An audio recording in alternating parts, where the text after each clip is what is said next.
आज का लेक्चर पूरा थियोरेटिकल रहेगा क्योंकि टॉपिक्स भी थियोरेटिकल हैं। आज हम लोग कवर करेंगे रिमोट सेंसिंग, जीआईएस, जीपीएस और अदर मिसलेनियस टॉपिक्स। ओके, जितने भी टॉपिक्स रहेंगे सब थ्योरी वाले हैं। तो सबसे पहले ट्रायंगुलेशन से स्टार्ट करते हैं। ओके, तो सबसे पहला introduction. Triangulation is the system which consists of number of interconnected triangle in which length of one line and angles of triangle are measured very precisely. Okay, तो triangulation एक triangle का network है। Okay, जिसमें हम triangle draw करते हुए आगे बढ़ते हैं। ओके, ट्राइंगल ड्रॉ करते हुए हम लोग आगे बढ़ते हैं लाइक दिस। ओके, इसमें एक लाइन बस हम लोग एक्यूरेटली मेज़र करते हैं और तीनों एंगल एक्यूरेटली मेज़र करते हैं। ठीक है, तो इस चैप्टर का एम क्या है? इस चैप्टर का एम है establishment of geodetic survey. Okay, तो और क्या एम है? To determine precisely the relative and absolute position of on the earth surface. Okay, to find relative and absolute position on the earth surface. और है यहाँ पे Laplace station का exam definition है। The stations at which astronomical observations for azimuth and longitude are also made are known as। तो ये तो हुआ डेफिनेशन लैप्लास स्टेशन का, ये एम हो गया, ये दोनों। Okay, object of geodetic triangulation. ठीक है, to provide most accurate system of horizontal control point and to assist determination of size and shape of earth. तो ये तो हो गया objective. Okay, now classification of now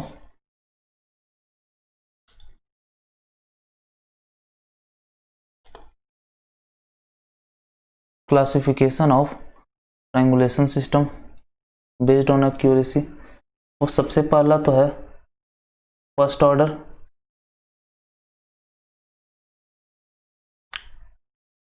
highest order and employed either to determine Earth's figure or to furnish the most precise control point. Okay,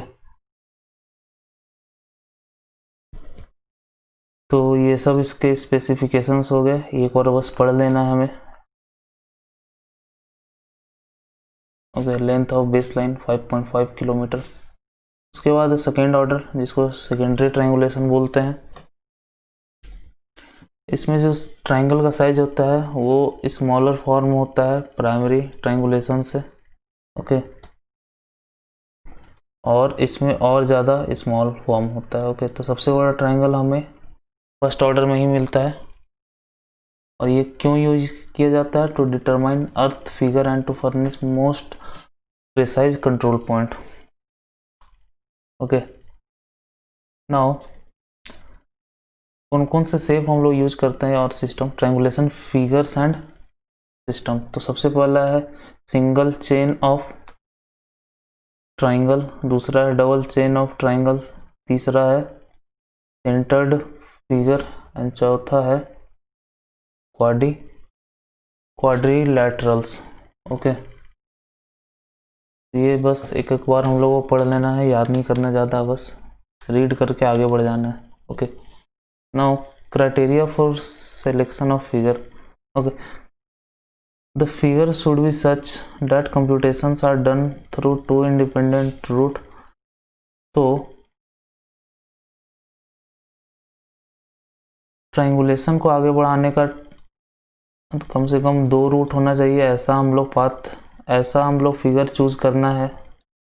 okay, उसके बाद है both root should be well conditioned. Okay, well conditioned जानेंगे क्या होता है। उसके बाद है all line in figure should be of comparable length, very long lines should be avoided. इस टाइप का ट्राइंगल हमें अवॉइड करना है। ओके, उसके बाद है figure should be such that least work में secure maximum progress. Okay, least work में मैक्सिमम प्रोग्रेस हो पाए ऐसा फिगर हमें चूज करना है। तो अब जानते हैं वेल कंडीशनड ट्राइंगल के बारे में। ठीक है, the shape of triangle should be such that any error in the measurement of angle all have minimum effect upon the length of calculated side। Okay, हम लोग को ऐसा ट्राइंगल चूज करना है जिसमें एंगल के मेजरमेंट में एरर होने से साइड पे ज़्यादा इफेक्ट ना पड़े। ओके, तो वैसा ट्राइंगल को बोलते हैं वेल कंडीशन ट्राइंगल जिसमें base angle 56 degree and 14 minute होता है। ठीक है, from practical consideration equilateral triangle is more suitable. Okay, equilateral triangle best होता है। ओके, क्योंकि बहुत ज़्यादा अफेक्ट नहीं करता है एंगल में एरर होने से, साइड में कोई अफेक्ट नहीं आता है ज़्यादा। ओके, इस टाइप का ट्राइंगल रहेगा तो एंगल में अगर एरर रहेगा तो साइड में बहुत ज़्यादा एरर आ जाएगा, लेंथ में बहुत ज़्यादा एरर आ जाएगा। तो और आगे बोला जा रहा है कि however triangle with an angle lesser than 30 degree and greater than 120 degree should be avoided. Okay, 30 degree से कम एंगल नहीं होना चाहिए और 120 डिग्री से ज़्यादा का एंगल नहीं होना चाहिए। ओके, तो ये तो था वेल कंडीशन ट्राइंगल। तो ट्राइंगुलेशन में बस इतना ही था थ्योरी पार्ट। ओके, नाउ अब हम लोग आते हैं रिमोट सेंसिंग पे। तो सबसे पहले रिमोट सेंसिंग है क्या? ओके, रिमोट सेंसिंग क्या है? Science and art of obtaining information through an object area phenomenon through the analysis of data acquired by device that is not in contact with object area phenomenon under investigation। ठीक है, basically इसमें दो process involve होते हैं, data acquisition process and data analysis. तो remote sensing क्या हुआ? ये एक तरह का साइंस हुआ जिसमें हम लोग इंफॉर्मेशन ऑब्टेन करते हैं किसी एरिया का, ठीक है, बाय अ डिवाइस। ओके, जो और ये जो डिवाइस रहता है ये एक्चुअल कांटेक्ट में नहीं रहता है। ओके, तो ये इस डिवाइड के थ्रू हम लोग इस एरिया का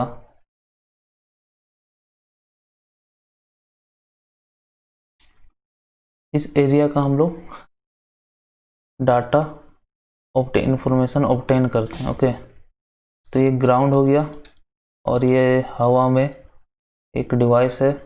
ओके, बेसिकली सैटेलाइट जिसमें सेंसर लगा होता है। ये क्या करता है? ये सपोज ग्राउंड है। ओके, ये सैटेलाइट है। ओके, और इसमें सेंसर लगा रहता है। सेंसर क्या करता है? इलेक्ट्रोमैग्नेटिक रेडिएशन भेजता है। ओके, और फिर ये वापस रिसीव भी करता है, इसके थ्रू ये डाटा ऑब्टेन करता है। ओके, तो अब देखते हैं two type of platforms have been in use in remote sensing. सबसे पहला है एयरबॉर्न।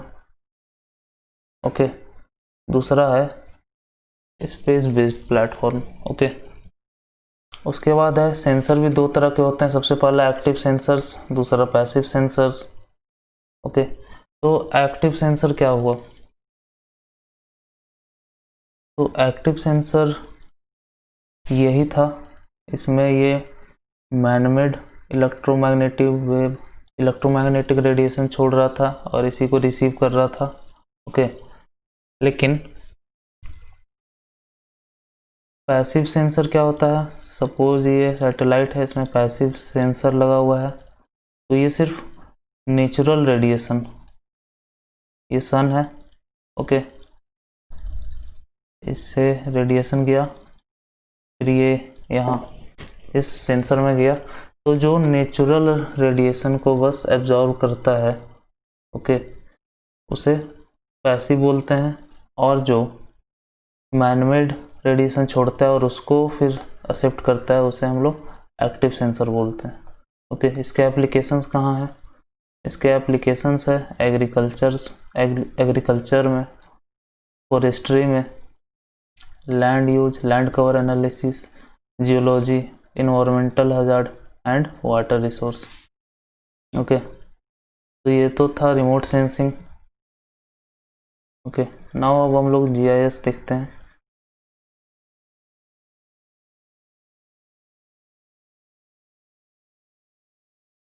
तो जीआईएस का फुल फॉर्म होता है ज्योग्राफिक इंफॉर्मेशन सिस्टम, जीआईएस, ठीक है।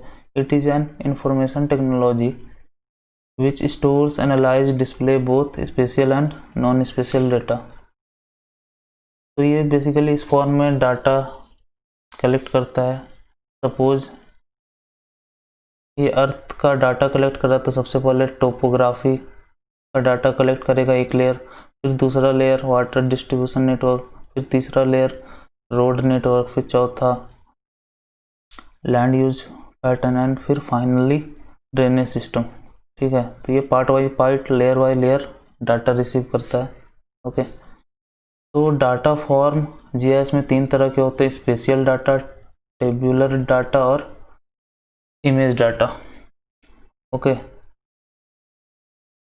अब देखते हैं data structure for GIS. Okay, तो 2 तरह के डाटा स्ट्रक्चर होते हैं, ठीक है। सबसे पहला तो वेक्टर डाटा, ये बेसिकली कोऑर्डिनेट्स होते हैं। ओके,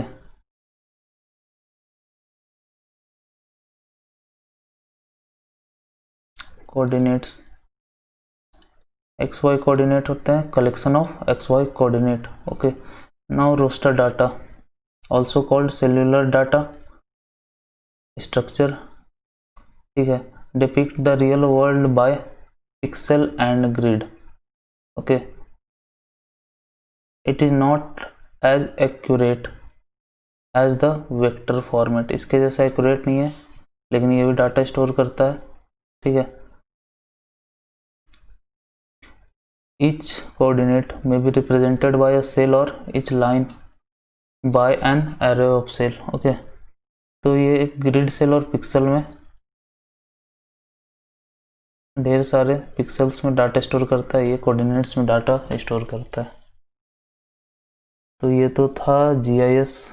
ओके, अब नेक्स्ट टॉपिक की तरफ बढ़ते हैं, जो कि है global positioning system. Global positioning system GPS जो हम लोग यूज़ करते हैं वो होता है फ़िलहाल के लिए तो वो नैवस्टार है, जो कि यूएस ने बनाया था अपने मिलिट्री यूज के लिए। शुरू में उसने मिलिट्री यूज के लिए ही रखा और इसमें 24 सैटेलाइट्स हैं। ओके, उसका नाम नैवस्टार है। और इंडियन वर्जन है उसका, इंडिया ने भी बनाया, उसका नाम है IRNSS, ठीक है, इंडिया ने बनाया है। उसमें 7 सैटेलाइट हैं, वो बस हमें इंडिया में पोजीशंस देगा, लेकिन ये आपका जो नैवस्टार है ये पूरे होल वर्ल्ड में आपको देता है, ठीक है। फिर है number of satellite required to determine position accurately, ठीक है। अर्थ पे या ग्राउंड पे आपका एक्यूरेट पोजीशन पता करने के लिए कितने सैटेलाइट की ज़रूरत है? 4 सैटेलाइट की ज़रूरत है, ठीक है। 2 सैटेलाइट से 2 पॉइंट मिलता है, ठीक है। तीसरे पॉइंट के लिए तीसरा सैटेलाइट चाहिए और हाइट के लिए 4th सैटेलाइट चाहिए, और हाइट जानने के लिए 4th सैटेलाइट चाहिए। इसीलिए हम लोग को एक इसीलिए हम लोगों को पोजीशन एक्यूरेटली जानने के लिए 4 नंबर ऑफ सैटेलाइट चाहिए। ओके, नाउ अब हम लोग आते हैं टाइम कॉन्सेप्ट पे। तो टाइम कॉन्सेप्ट क्या है? टाइम कॉन्सेप्ट बेसिकली अलग अलग लॉन्गिट्यूड पे अलग अलग टाइम होता है। ओके, एट वन इंस्टेंट अलग अलग लॉन्गिट्यूड पे अलग अलग लॉन्गिट्यूड पे अलग अलग टाइम होता है। तो इसको हम लोग एक प्रॉब्लम से समझते हैं। तो ये है अर्थ। ओके, सपोज ये जो लॉन्गिट्यूड है ये है 82 degree and 30 minute east. Okay, ठीक है। और इस पे कितना टाइम हो रहा है? इस पे टाइम हो रहा है 6:30 प्रॉब्लम के हिसाब से। नाउ एक अलग लॉन्गिट्यूड दिया है हमें, इस पे हम लोगों को टाइम खोजने बोला जा रहा है, वो है 90 degree and 40 minutes east.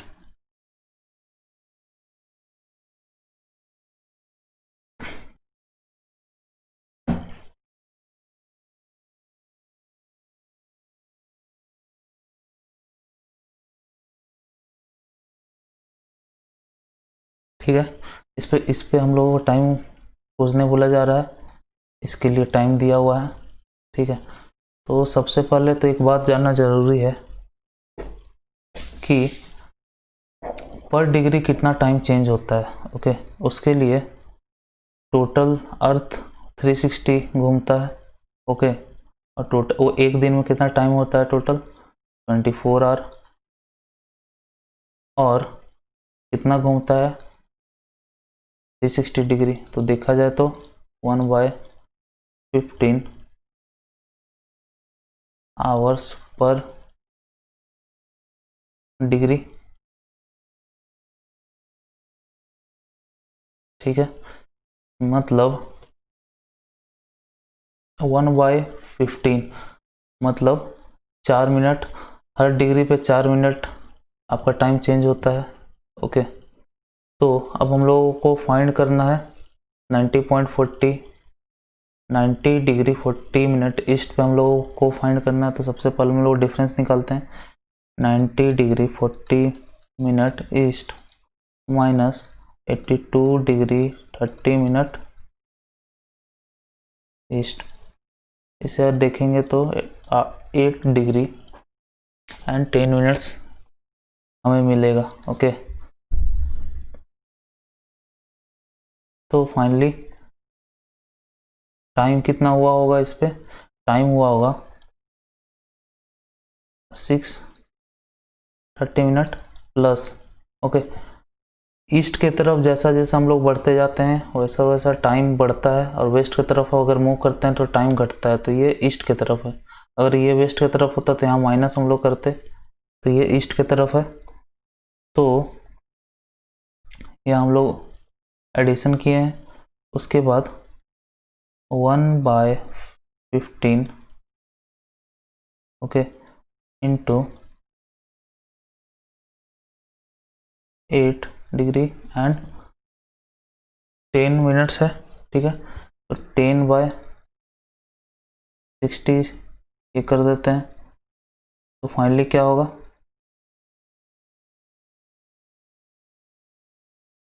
Plus, तो इसको जब आप लोग कैलकुलेट करोगे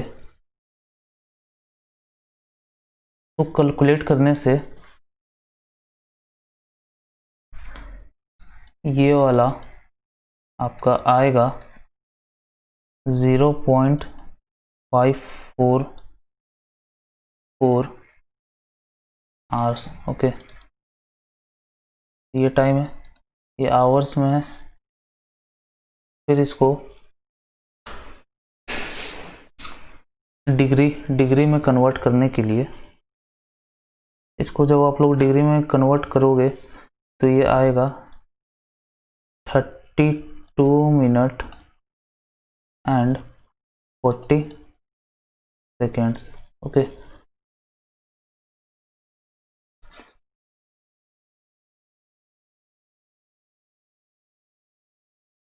ये 6:30 है तो इसको लिख सकते हैं 6 आवर्स 30 मिनट्स।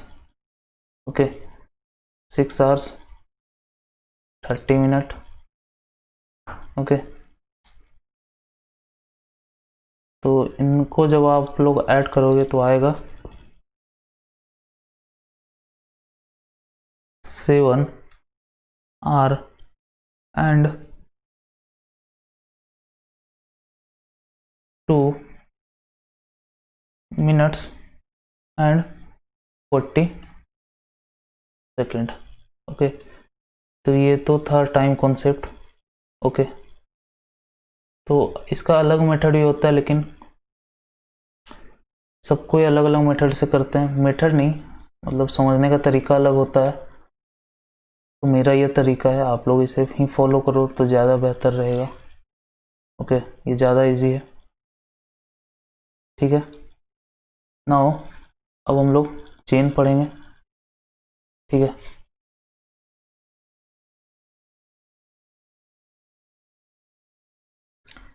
चेन पढ़ेंगे नहीं, बेसिकली चेन का टाइप्स देखेंगे। ओके, तो सबसे पहला तो होता है, ये हम लोग देखेंगे टाइप ऑफ चेन्स। सबसे पहला होता है मेट्रिक चेन। ठीक है, जो कि 20 मीटर और 100 लिंक, तो 100 लिंक का होता है। और एक होता है 30 मीटर का, जो कि 150 लिंक्स का होता है। ठीक है, गंटर्स चेन होता है, वो होता है 66 फीट का। ओके, और 100 link, 100 link. Okay, now engineers chain,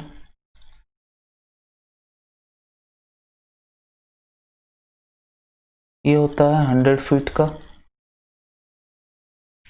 और 100 लिंक। नाउ फोर्थ है रेवेन्यू चेन।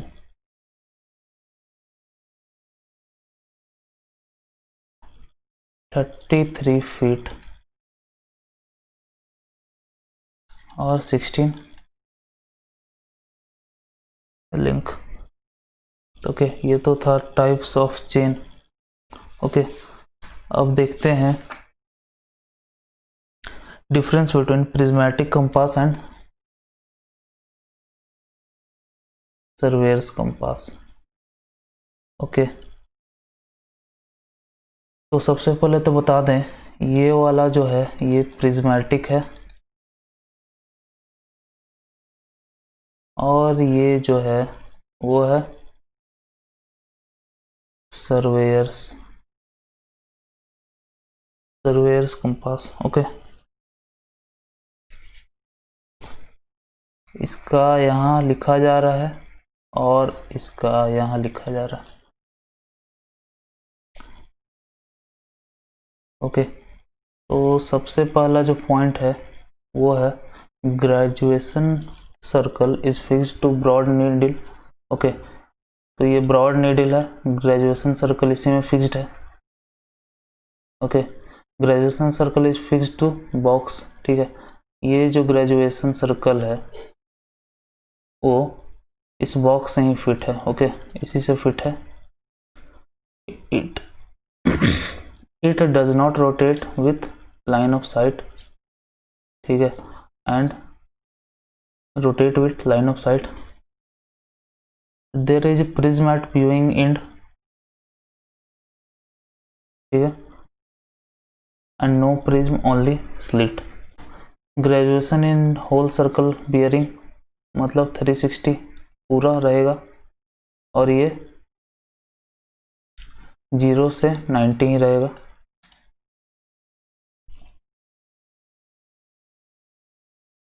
ठीक है,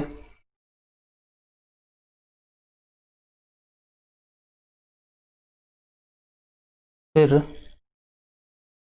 ग्रेजुएशंस आर मार्क इन्वर्टेड, यहाँ पे ये उल्टा मार्क्ड किया रहता है। ठीक है, क्योंकि हमें यहाँ से उल्टा दिखता है। ठीक है, क्योंकि प्रिज्म होता है इसमें, प्रिज्म से जब भी लाइट गुजरता है तो उल्टा हो जाता है, इसीलिए ग्रेजुएशंस भी इन्वर्टेड होता है। फिर ग्रेजुएशंस आर डायरेक्टली मार्क्ड, इसमें ग्रेजुएशन डायरेक्टली मार्क्ड होते हैं। ओके, तो मैग्नेटिक नीडल की बात करें तो magnetic needle does not act as index, फिर magnetic needle acts as index. फिर प्रिज्मेटिक में ट्राइपोड का ज़रूरत नहीं है, लेकिन सर्वेयर्स को ट्राइपोड के बिना हम लोग यूज़ नहीं कर सकते। ठीक है, तो reading is taken with the help of prism provided eight I slit taken directly seeing through top of the glass. Okay, तो ये तो था प्रिज्मेटिक कंपास और सर्वेयर्स कंपास के बीच का डिफरेंस। ओके, अब हम लोग थोड़ा थियोडोलाइट के बारे में देख लेते हैं। थियोडोलाइट के कुछ टर्म्स हैं।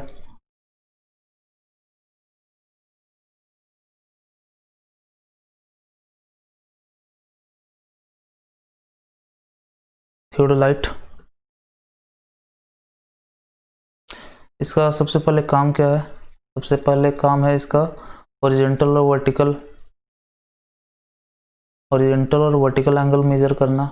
ठीक है, लेवलिंग में काम है इसका, और एक तरह से डिस्टेंस भी हम लोग मेजर कर सकते हैं। ओके, ठीक है, तो ये दो टाइप के होते हैं, ट्रांजिट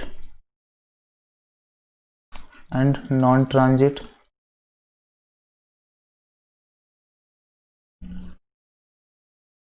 ठीक है, can rotate 180 degree in vertical plane,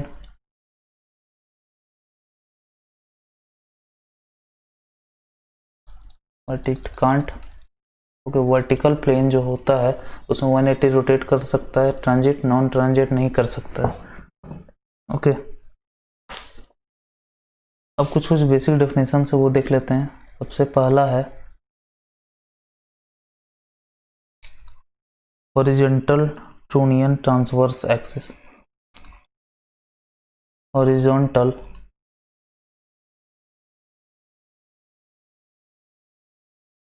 trunnion transverse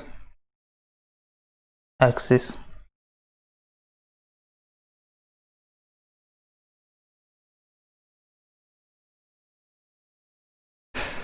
तो ये होता क्या है? Axis about which telescope can be rotated in vertical plane. ठीक है, तो सपोज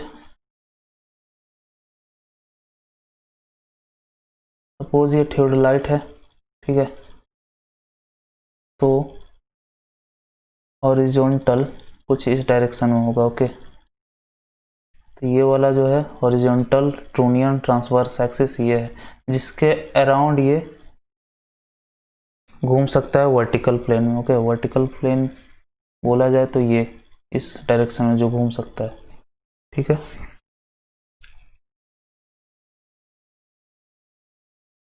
ये बेसिकली 3D में है। ये रेड वाला लाइन है, ये कट करते हुए जा रहा है इस पॉइंट से।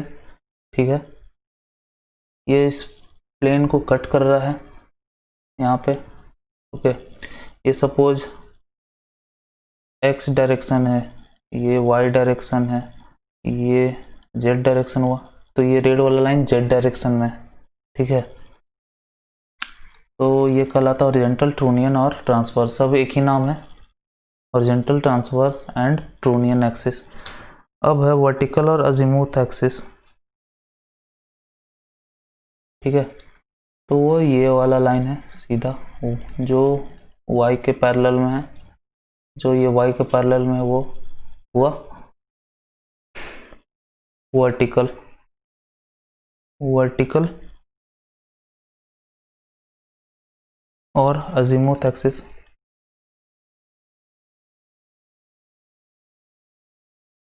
ये रेड वाला ये है। ठीक है, ग्रीन वाला ये। अब लाइन ऑफ साइट, तो लाइन ऑफ साइट क्या होता है? Intersection of cross hair and optical centre of objective lens. ठीक है, क्रॉस हेयर यहाँ पे है, ठीक है, इसको और ऑब्जेक्टिव लेंस यहाँ पे इसका ऑप्टिकल सेंटर को जो इंटरसेक्ट करता है उसे हम लोग क्या बोलते हैं?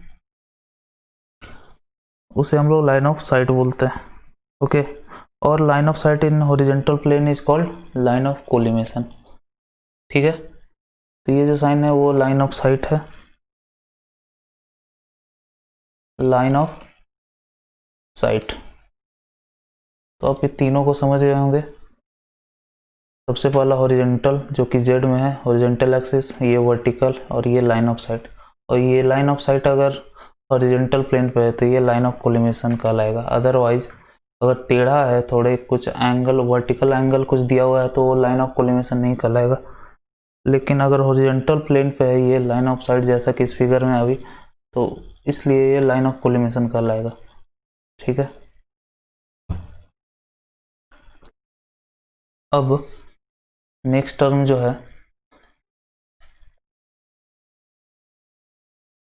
वो है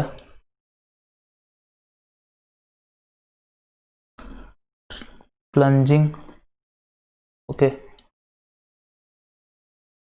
प्लंजिंग, तो ये होता है वर्टिकल प्लेन में प्लंजिंग, ट्रांजिटिंग, ओके, और रिवर्सिंग। तो क्या होगा? Revolving telescope by 180 degree, revolve 180 degree in vertical plane,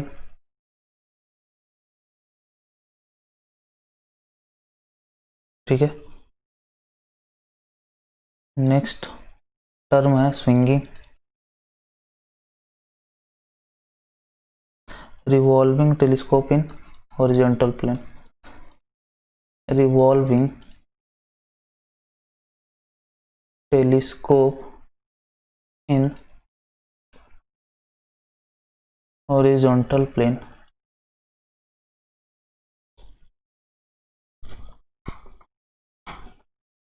ठीक है, तो ये तो हुआ टर्म्स जो यूज होते हैं, बेसिक टर्म्स है, ये जानना जरूरी है।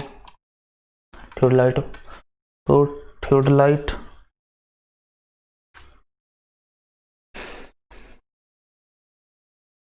फिर अगला है टेम्पोररी एडजस्टमेंट।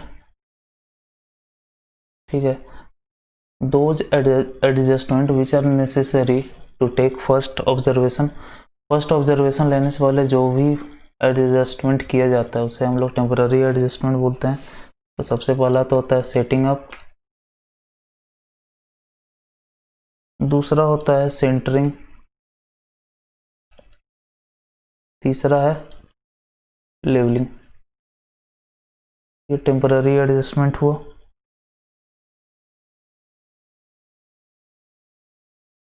ओके,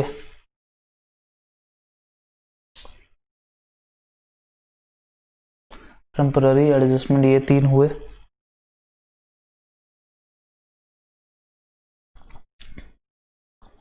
ठीक है, चलते हैं अब अगले पॉइंट की तरफ, जो कि है अगले टॉपिक के तरफ।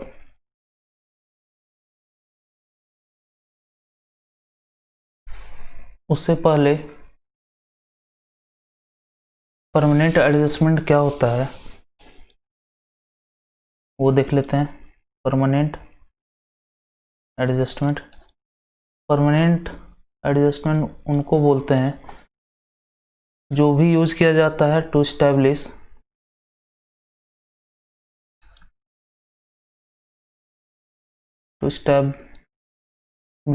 रिलेशन बिटवीन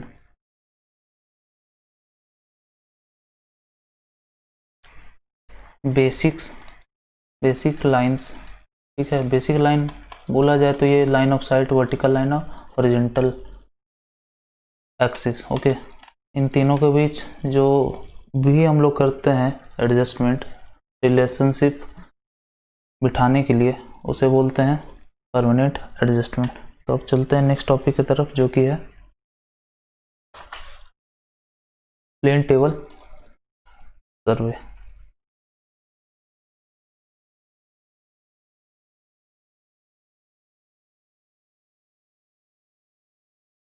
प्लेन टेबल सर्वे।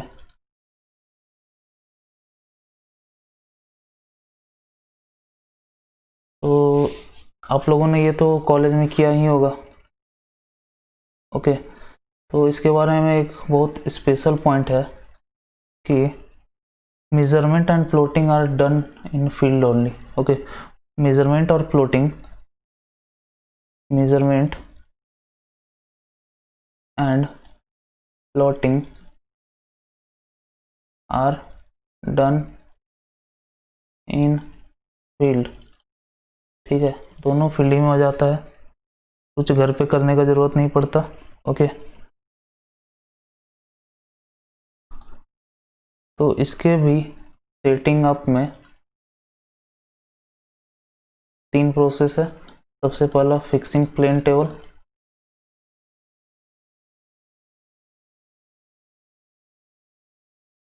Fixing table. Second centering. Third levelling. ठीक है, ये तो हुआ सेटिंग अप का process. Now methods.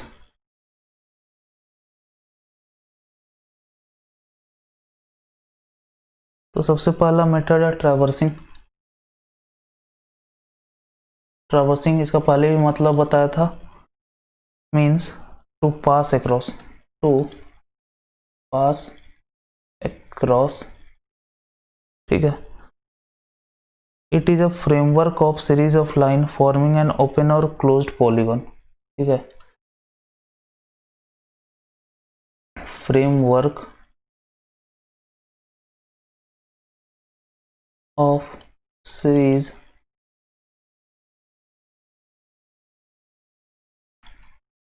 of lines forming an open or closed polygon। Okay, now दूसरा मेथड है, दूसरा मेथड है रेडिएशन। रेडिएशन, ठीक है, तो ये है method of locating a point by drawing a radial line from the plane table station to station under consideration. Okay, तो method of locating a point, ठीक है, method of locating a point by drawing radial line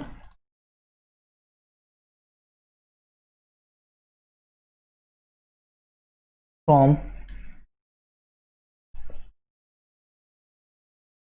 the plane table station, plane table station to station under consideration, to station under consideration। ठीक है, ये एक method है जिसमें हम लोग एक पॉइंट को लोकेट करते हैं by drawing radial line. Okay, कहाँ से? तो प्लेन टेबल स्टेशन से कहाँ तक? To station under consideration. Okay, third है resection.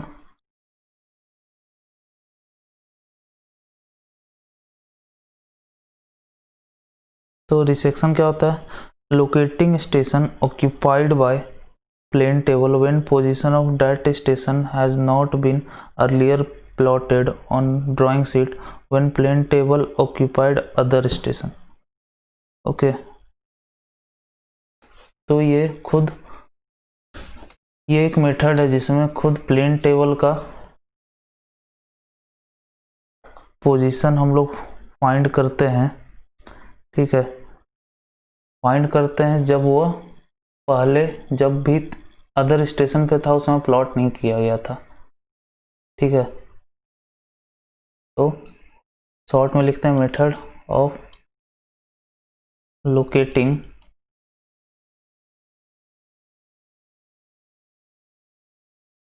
Plane table station. Plane table station when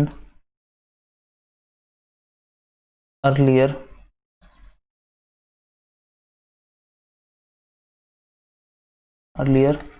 not located। Okay, तो डन बाय, इसका दो प्रोसेस करने का। पहला है 2 पॉइंट मेथड, फिर दूसरा है 3 पॉइंट मेथड। ठीक है, नाउ फोर्थ पॉइंट है इंटरसेक्शन।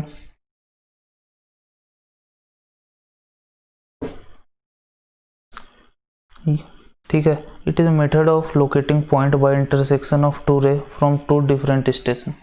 ठीक है, मेथड ऑफ लोकेटिंग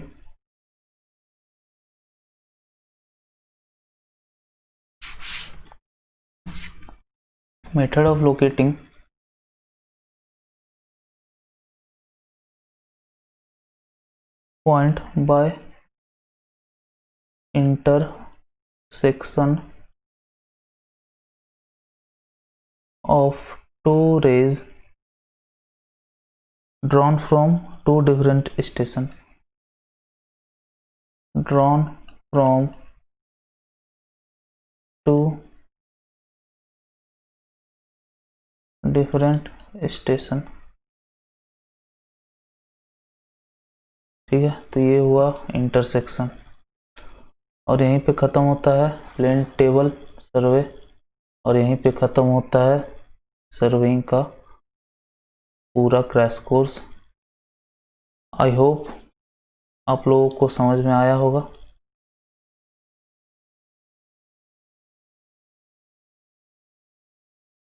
आपको बस प्रीवियस ईयर सॉल्व कर लेने हैं। इनके बाद आधे प्रीवियस ईयर तो यहीं पे सॉल्व हो गए हैं, आधे आपको करने हैं, और एक अदर क्वेश्चन बैंक का कोई भी सोर्स आपको सॉल्व करना है बस। ओके, चलिए